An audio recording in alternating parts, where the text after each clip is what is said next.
Yara. I'm Palestinian from Haifa. My great-grandfather was shot in the head in front of his kids in Tantura, Haifa, 1948.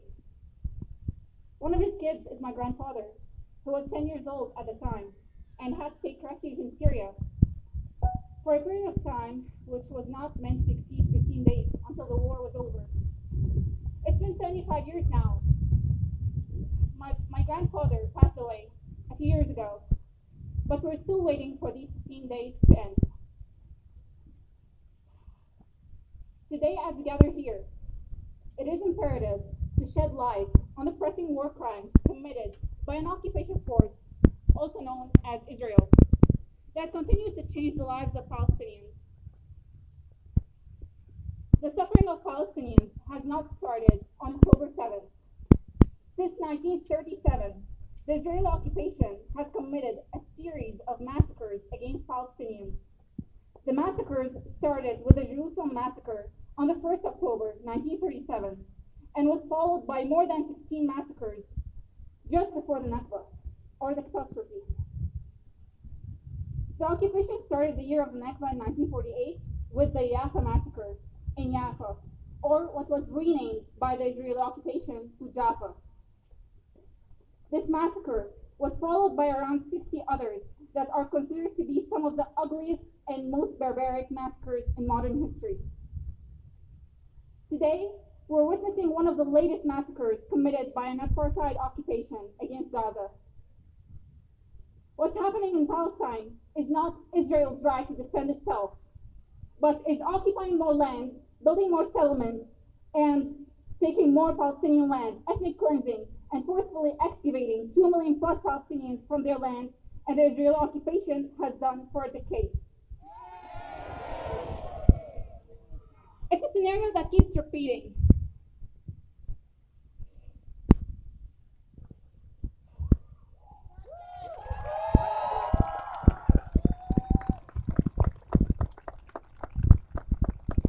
This scenario was forced on Palestinians by Europeans to form what's called the State of Israel, and what is in fact the occupied Palestinian territories.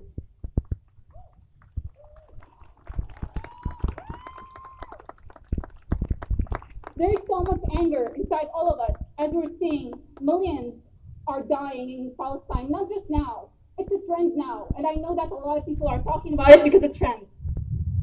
But later on, people are going to forget about it. But the Palestinians will keep dying, and this should stop. Hospitals, churches, schools, mosques, and residential properties have been bombed, and the list extends. It is very hard for me, with tens of Palestinians, to be in the street, protest every few months, to let people know that we're a human being, that we deserve to live, that we deserve to have our land back, and we deserve to have a normal life.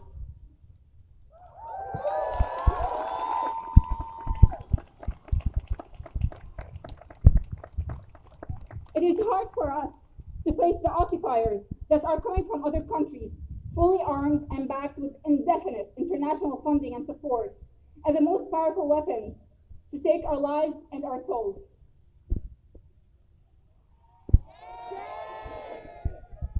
Our hearts kept bleeding for decades, and this needs to stop. After decades of occupation, oppression, and suffering, I invite all of you to take action. Call for a ceasefire. Don't underestimate your voice. Don't underestimate the power of boycotts. We can do something.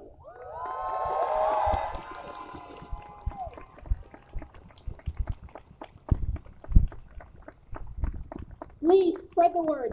Spread their history. Educate yourself and your surroundings. Listen. Don't just take the word of mouth. Listen to their stories. Read history. Educate yourself. Boycott. Do something. We're human beings and we're supposed to defend each other.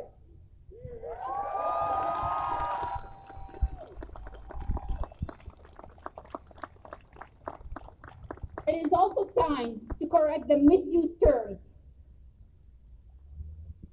These terms are pushed on us by the occupation force. It's not a conflict.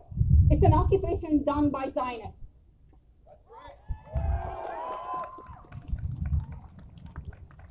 It's not Islam versus Judaism.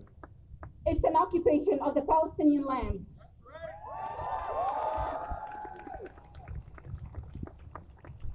It's not Israel's army.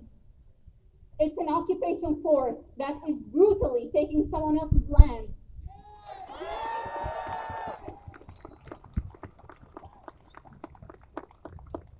To wrap up, I would like to remind you that Palestinian cause has been ongoing over 75 years. The suffering of Palestinians, a loss of souls, has caused too much damage, and this needs to stop. Our actions and decisions on a daily basis will help this case. Don't underestimate the power of your voice and the power of your action.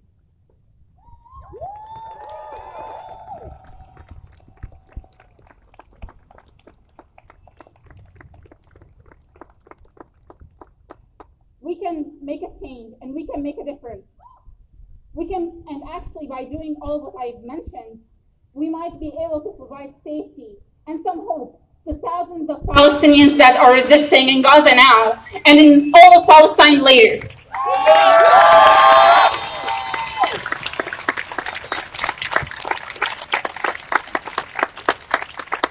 As a Palestinian Muslim, I would like to thank our Jewish brothers and sisters who are standing with us today, as they've always been.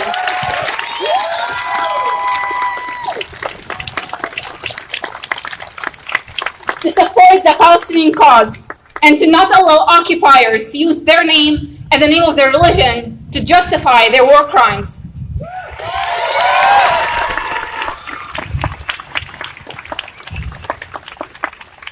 As always, free Palestine until Palestine is free. Thank you.